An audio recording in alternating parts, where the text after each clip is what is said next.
మదమెక్కిన భూస్వాములకు తెగబలిసిన కామందులకు కలలో నరసింహం నువ్వేలే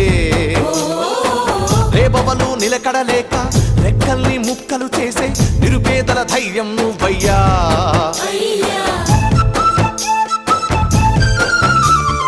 మట్టి మనుషులకు తొడగొట్ట నేర్పినావు నోరు లేని మూగ జీవులకు నాలుకైతివా తండ్రి